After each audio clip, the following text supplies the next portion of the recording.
En 2006, le groupe suédois Meshuggah abandonne les guitares à 7 cordes pour des guitares à 8 cordes. On en vient presque à oublier les accords et l'harmonie, car les riffs sont maintenant joués sur une seule corde et ne comportent que quelques notes. Toute la difficulté repose alors sur le rythme. 20 ans plus tard, Meshuggah est devenu l'un des groupes de métal les plus influents du XXIe siècle, allant jusqu'à créer un sous-genre de musique. Dans cette vidéo, on va comprendre pourquoi il y a un tel engouement autour de ce groupe, et qu'est-ce qui fait que leur musique a un côté très mathématique.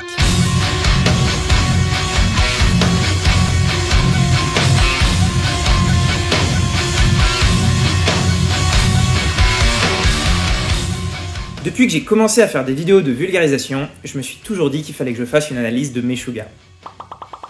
C'est un groupe qui a énormément apporté à la musique, parce qu'ils sont très innovants et ils ont proposé plein de nouvelles idées musicales. Et ça a beaucoup plu. Ça a plu aux fans, ça a plu aux musiciens, et ça a même plu aux chercheurs, parce que Meshuggah est le premier groupe de métal qui a été étudié dans un article de recherche. Alors, si vous n'aimez pas trop le métal, je peux comprendre, c'est vrai que ça fait un peu peur. Mais je vais vous demander de faire abstraction de tout ça, et de me faire confiance, parce que dans cette vidéo, vous allez découvrir plein de nouvelles idées musicales. Comme je l'ai dit dans l'introduction, ces règles musicales proviennent en partie du choix de l'instrument, parce que Meshuggah est l'un des premiers groupes de métal à avoir popularisé la guitare 8 cordes, qui possède 2 cordes graves de plus qu'une guitare à 6 cordes. En plus d'avoir un son plus lourd, on ne peut pas jouer la même chose sur une guitare à 6 cordes que sur une guitare à 8 cordes, et je vais vous expliquer pourquoi. Donc ça c'est une guitare à 8 cordes, on peut voir que le manche est beaucoup plus épais. Donc pour voir la différence, ça c'est la corde la plus grave que je peux jouer sur une guitare à 6 cordes. Alors que sur une 8 cordes, je peux jouer des notes beaucoup plus graves. Et si on veut jouer les power chords, qui sont très utilisés dans le rock, mais sur les cordes graves de la guitare à 8 cordes, en fait ça marche pas trop, parce que les fréquences sont trop basses. En fait c'est un peu comme si on voulait jouer un accord mais sur une basse. Du coup, au lieu de jouer des power chords, je vais juste jouer une seule note de la guitare à 8 cordes. Du coup, puisque chaque riff comporte que quelques notes, on n'a plus de suite d'accords connus, et donc on perd les repères harmoniques. C'est-à-dire qu'on ne peut pas s'aider des accords pour comprendre la musique de Meshuggah. Et ça va contribuer au fait d'être un peu perdu. Par exemple, dans l'extrait qu'on a entendu dans l'introduction, on est assez loin des 4 accords de base, et on comprend que le rythme est super important. Alors comment ils ont fait pour créer de la musique en se basant essentiellement sur le rythme et quelques notes? Ils ont développé plusieurs règles musicales, qu'on va voir dans la suite de cette vidéo.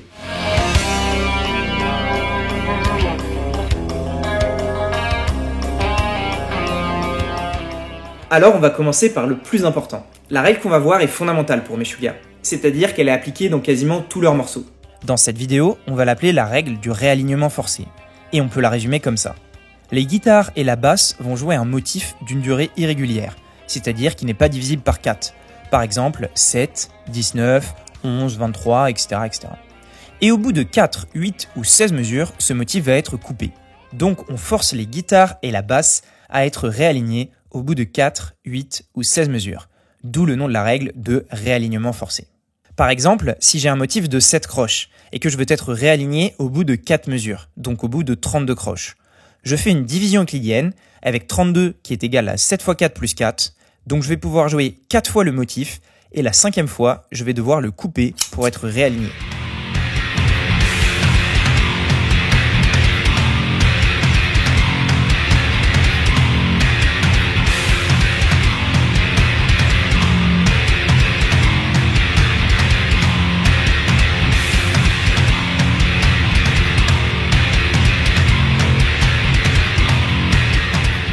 De la même façon, si j'ai un motif de 9 croches et que je veux être réaligné au bout de 32 croches, je fais la division, j'ai 32 égale 9 fois 3 plus 5, donc je joue 3 fois le motif en entier, plus les 5 premières croches.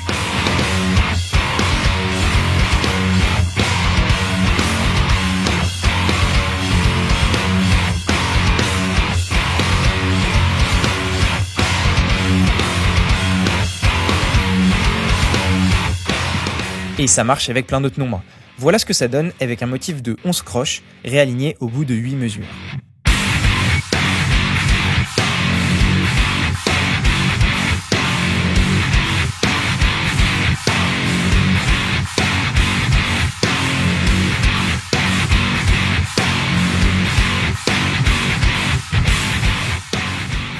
Et on peut avoir des divisions un peu plus compliquées. Ici, on a 128 égale 25 x 5 plus 3, parce qu'on a un motif qui dure 25 doubles croches, qui est réaligné au bout de 8 mesures.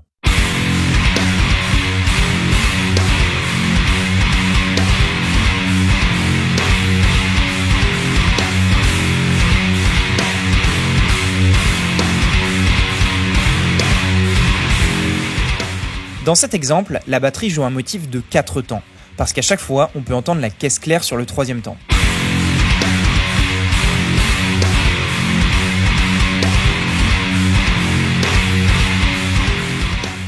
Donc la caisse claire joue un motif simple, pendant que les guitares jouent un motif complexe. Du coup, qu'est-ce qui se passe dans ma tête quand j'écoute ce morceau? Si je me focalise sur la batterie, c'est impossible de comprendre les guitares. Et si je me focalise sur les guitares, on a l'impression que la caisse claire apparaît de façon aléatoire. Donc dans tous les cas, on a la sensation d'être perdu et de ne pas pouvoir tout comprendre.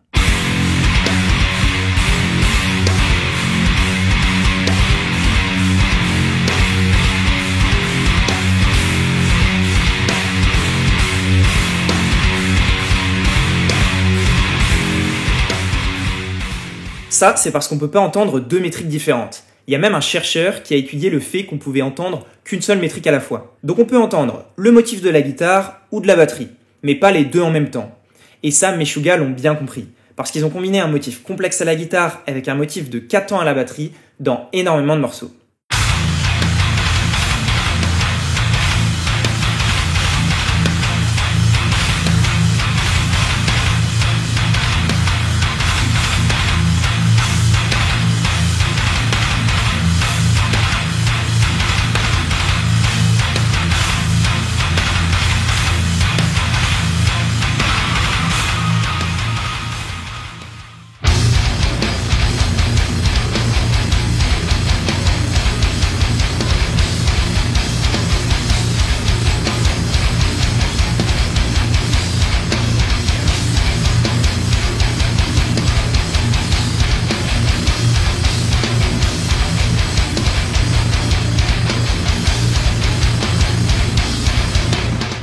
Là, on peut voir que la division est de plus en plus compliquée. C'est parce qu'au fur et à mesure de leur discographie, ils ont fait des motifs de plus en plus longs à la guitare.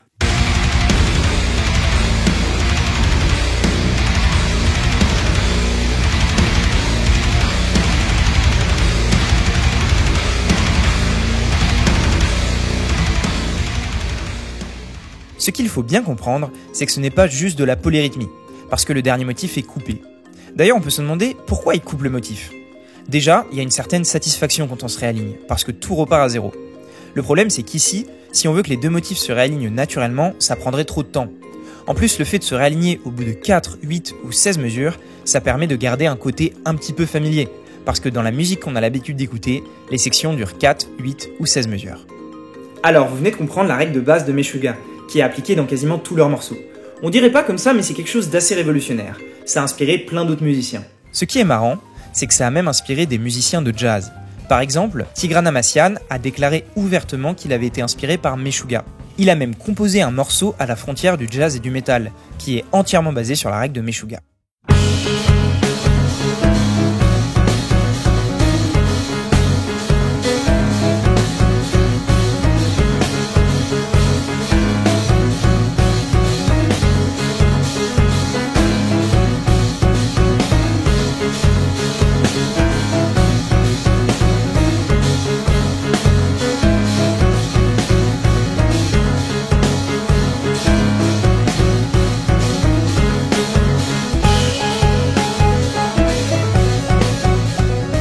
Mais pour en revenir à Meshuggah, est-ce que maintenant on peut affirmer qu'on a compris la majorité de leur musique?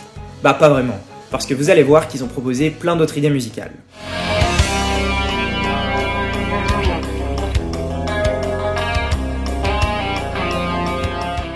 Une manière assez simple de piéger l'auditeur, c'est de lui indiquer une fausse piste. Normalement, un motif musical est répété plusieurs fois. Sauf que Meshuggah se sont amusés à rajouter une partie du motif au début. Et ça va bien complexifier les choses. Déjà, le motif commence en décalé, c'est-à-dire qu'il ne commence pas au début d'une mesure. Ensuite, quand on l'écoute pour la première fois, on va avoir du mal à l'identifier, parce qu'on va croire qu'il est plus long ou plus court. En gros, on est sur une fausse piste. Évidemment, ils ont combiné ça avec la règle du réalignement forcé. Ici, on se réaligne au bout de 8 mesures et on a toujours la caisse claire sur le troisième temps. Du coup, l'équation devient encore plus compliquée avec 128 égale 10 plus 23 x 5 plus 3.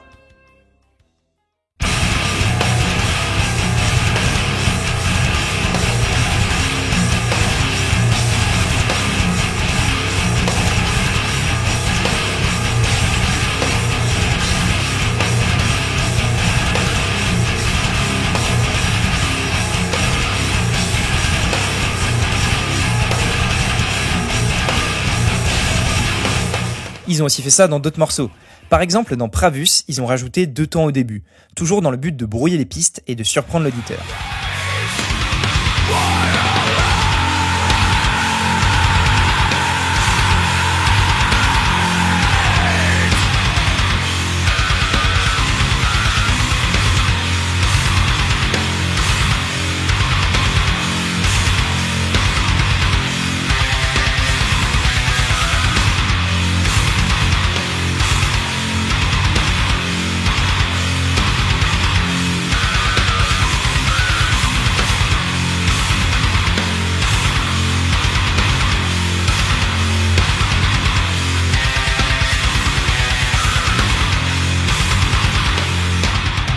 Mais il y a une autre façon beaucoup plus subtile d'avoir un motif qui ne commence pas au début. Et c'est ce que Meshuggah ont développé grâce à la règle du réalignement forcé. Prenons le thème de Autonomy Lost, qui dure 18 doubles croches, ou 9 croches. Avec le réalignement forcé, ce thème est répété 3 fois, et la 4e fois il est coupé.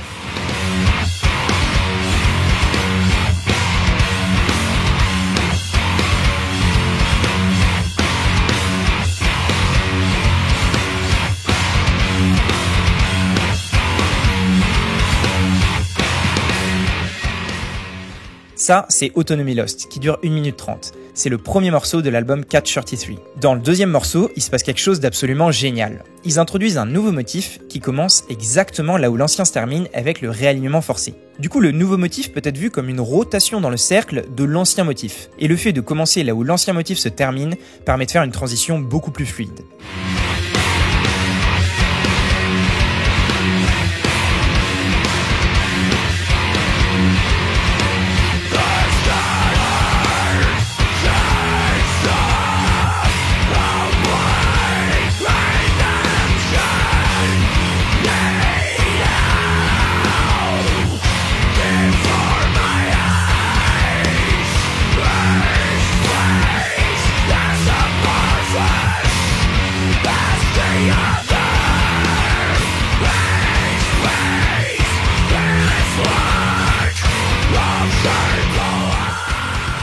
« 30 secondes plus tard, après avoir fait le réalignement 4 fois, on réapplique la même idée, pour obtenir un nouveau motif. Là, le motif ne commence même pas sur une note, et l'expression « ne pas commencer au début » prend tout son sens.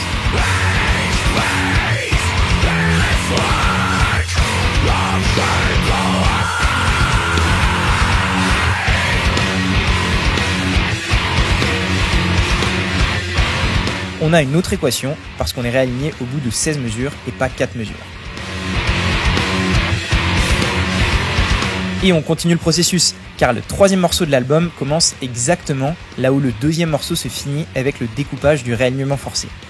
On a encore un nouveau motif, et à chaque fois, ils peuvent être vus comme une rotation dans le cercle du premier motif.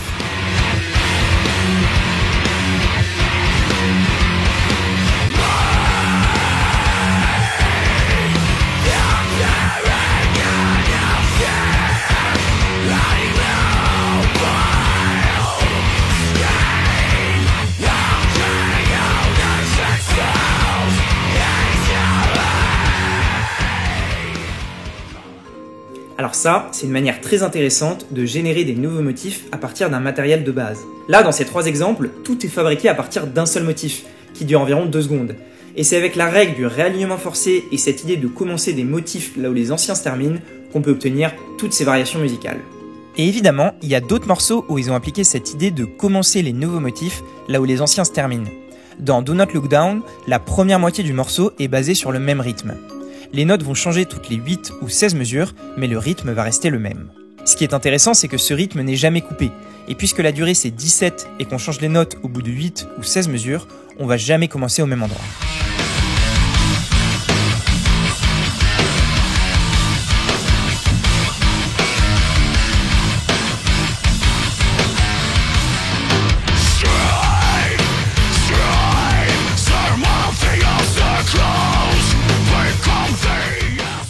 Et plus récemment, ils ont aussi appliqué cette idée dans le dernier album.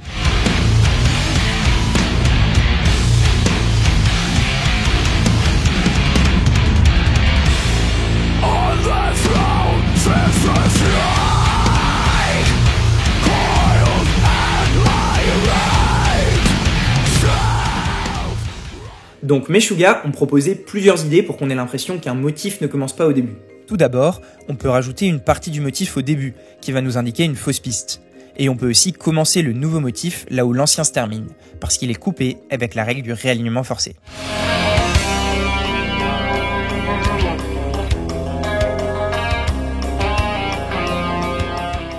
Une autre façon originale de composer de la musique en utilisant un procédé algorithmique, c'est d'avoir les durées et les hauteurs des notes sur des cycles différents. Par exemple, prenons un motif de 3 notes.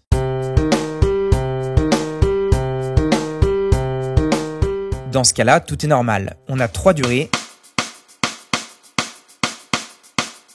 et 3 hauteurs.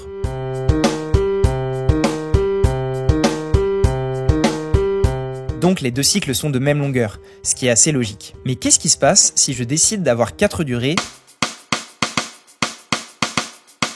et 3 hauteurs? On va obtenir un nouveau motif de longueur 12.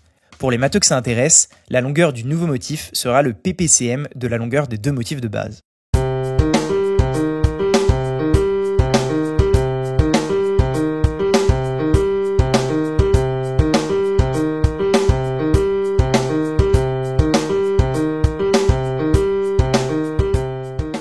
En fait, on vient de voir une façon assez simple de générer un motif complexe à partir de deux motifs de base. En musique, le fait d'avoir deux cycles différents, on appelle ça un isorhythme.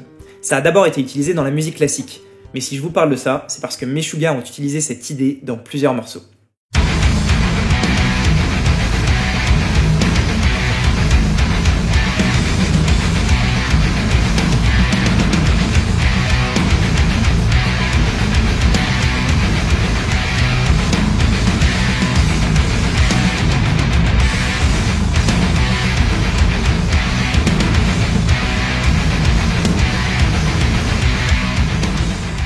Dans l'album Obscene, on a aussi un isorhythme, avec un cycle de 14 durées et un cycle de 8 hauteurs. Ce qui est marrant, c'est que dans ce cas-là, c'est très compliqué à deviner. On a l'impression que les notes sont presque aléatoires. Et pourtant, elles suivent une logique bien précise, parce que tout est basé sur de l'isorhythmie.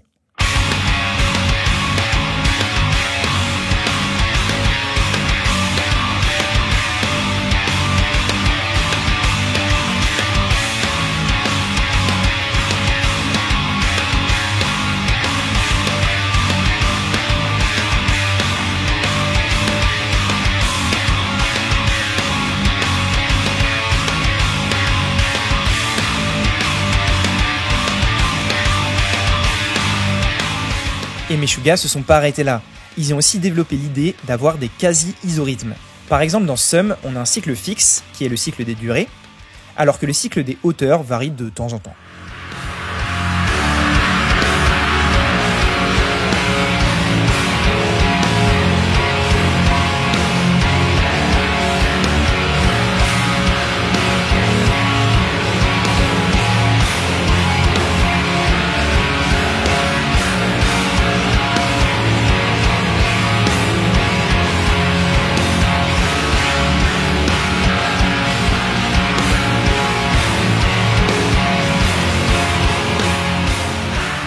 Cette idée de faire des isorhythmes a été reprise par d'autres groupes de métal. Et il y en a même qui ont fait ça différemment. Parce qu'on n'est pas obligé d'avoir un cycle de hauteur et un cycle de durée pour avoir un isorhythme. Par exemple, on peut aussi avoir un cycle de durée et une phrase qui est répétée en boucle. Dans ce cas-là, il y a des syllabes qui vont être accentuées quand elles sont sur des durées plus longues. Et ce qui est intéressant, c'est que les accents vont se déplacer quand la phrase se répète.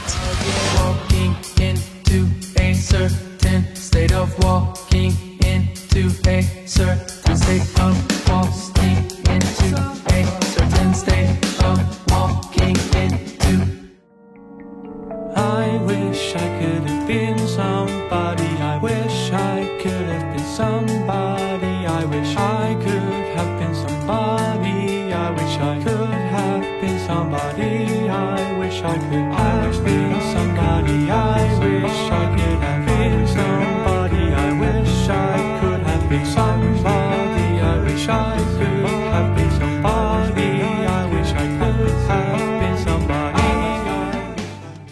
Il y a une chaîne YouTube que j'aime beaucoup qui a commencé à répertorier tous les isorhythmes dans le métal. Ce que je vous propose, c'est d'essayer d'agrandir cette liste. Si vous connaissez un morceau où il y a un isorhythme, mettez-le en commentaire et peut-être qu'ensemble on arrivera à créer la plus grande liste d'isorhythmes qui existe. Pour conclure, j'aimerais bien faire un lien avec la vidéo que j'ai faite sur la musique minimaliste. Dans cette vidéo, j'ai parlé de certaines techniques qu'utilise Steve Reich pour composer. Tout d'abord, il y a le déphasage, c'est-à-dire le fait d'avoir un décalage temporel entre deux motifs identiques. Ensuite, il y a le fait de construire un motif complexe à partir de deux motifs simples, en alternant une note de chaque motif. Et ça vous fait pas penser à quelque chose par hasard? Parce qu'en réalité, ces règles sont assez proches de celles de Meshuggah. Dans les deux cas, les artistes utilisent le décalage temporel, avec le déphasage d'un côté et le réalignement forcé de l'autre, et ils utilisent aussi une façon de construire un motif complexe à partir de deux motifs simples, avec l'alternance de notes pour Steve Reich et les isorhythmes pour Meshuggah. Alors, est-ce que Meshuggah s'est inspiré de Steve Reich? Non, pas du tout. En fait, c'est plus simple que ça. Dans les deux cas, on a des artistes qui utilisent un procédé algorithmique pour faire de la musique, c'est-à-dire qui se base sur des règles pour composer. Et quand on essaye de faire ça, on peut pas faire tout et n'importe quoi. Ce qu'il faut comprendre, c'est que si on essaye de faire de la musique algorithmique, c'est assez logique de se servir du décalage temporel ou d'essayer de trouver une façon originale de construire un motif musical. Et ça, on peut le voir avec Steve Reich et Meshuggah, car ils sont arrivés à des conclusions similaires alors qu'ils proviennent de deux styles musicaux complètement différents. Merci beaucoup d'avoir regardé cette vidéo. J'espère que vous comprenez un peu mieux la musique algorithmique, que ce soit Meshuggah ou Steve Reich. N'hésitez pas à aller voir la chaîne secondaire pour visualiser certains morceaux en entier. Si vous avez bien aimé cette vidéo et que vous voulez m'aider à faire les prochaines, vous pouvez vous abonner à ma chaîne. N'hésitez pas à écrire un petit commentaire pour savoir ce que vous en avez pensé, ça me fait toujours super plaisir. Sachez que cette vidéo n'est pas monétisée. En tout cas, n'oubliez pas d'aller revoir la vidéo sur la musique minimaliste pour vraiment tout comprendre à la musique algorithmique. Et je vous dis à bientôt pour une prochaine vidéo.